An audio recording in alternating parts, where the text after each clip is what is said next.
The screen fades into the chilling sound of wind howling across wide, empty farmland.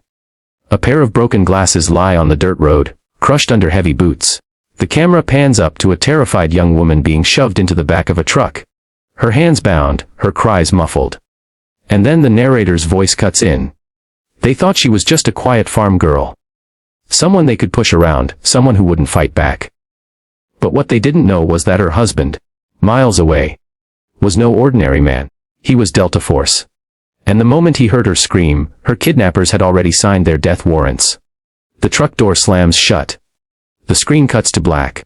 A single sentence lingers on the screen. This is the story of how silence became strength, and how love turned into unstoppable fury. Emma lived on the outskirts of a small rural town. To most people, she was invisible, the quiet farm girl who kept to herself. She woke up before dawn, fed the animals, harvested crops, and lived a life of simplicity and silence. Her quietness, however, made her an easy target. The local bullies, sons of wealthy landowners who thought they owned the town, would often harass her when she came into the market. They mocked her clothes, her accent, the dirt under her fingernails. But Emma never fought back. She only lowered her gaze and walked away, holding her pain deep inside. What nobody knew was that Emma's silence wasn't weakness. It was strength. Her husband, Daniel, had taught her that. Daniel wasn't just any man. He was a Delta Force operator, part of the U.S. military's most elite counterterrorism unit. He had seen war zones, rescued hostages, and survived missions no ordinary man could. But to Emma, he was simply her husband. The man who returned from the battlefield not with stories of bloodshed, but with quiet love, respect, and unwavering protection for her. For months, he had been away on a classified mission, and Emma had been left alone on the farm. She missed him every single day, but she carried on with dignity. She had no idea that trouble was already brewing. Trouble that would test everything she thought she could endure. That night, under a crimson sunset, Emma was returning home from the market when the bullies blocked her path. This time, their laughter carried a darker edge. They weren't content with mocking her anymore. They wanted control, they wanted power. And they wanted to teach her a lesson for daring to ignore them. Before Emma could run, they grabbed her. She struggled, kicked, screamed. But they were too many. They shoved her into the back of a truck, tying her hands as the engine roared to life. As the truck disappeared into the night, the only thing left behind was her broken basket of vegetables, scattered on the dirt road. Daniel had just landed stateside after a grueling mission overseas.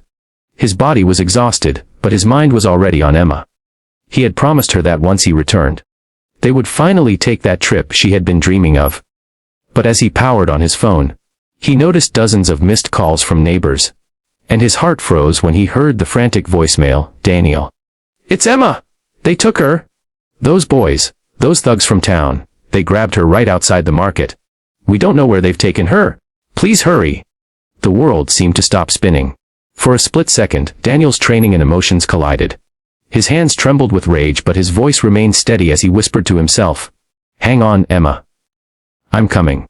Within minutes, he was on the road, his black truck tearing through the empty highways. His Delta Force instincts took over.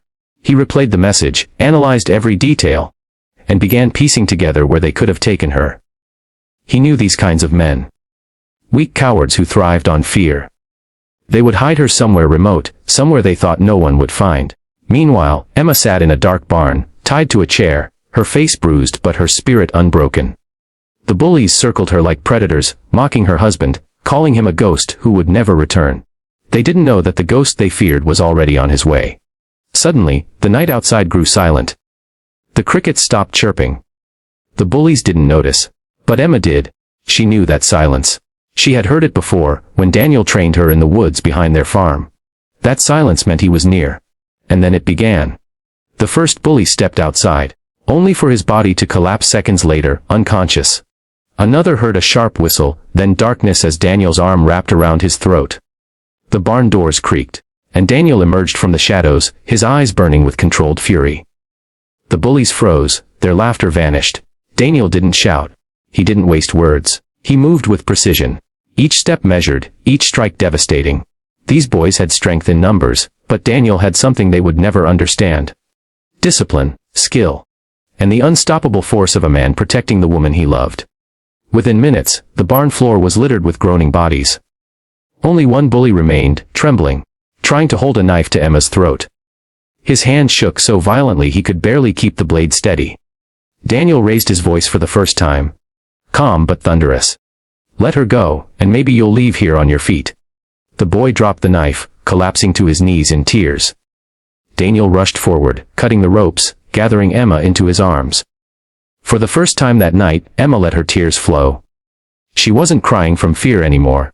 She was crying from relief, from love, from the unshakable truth that she was never truly alone. Daniel whispered in her ear, his voice breaking. They'll never touch you again.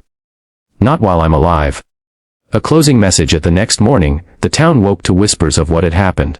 The bullies who had once terrorized the weak now limped through the streets, humbled and broken. And Emma, the quiet farm girl, was no longer invisible. She was a symbol of strength, of resilience, and of the unshakable power of love. The narrator closes with a message. Sometimes the quiet ones carry the loudest strength. Sometimes the smallest voices echo the greatest courage. And sometimes a farm girl isn't just a farm girl. She's the reason a warrior never surrenders. A fade out.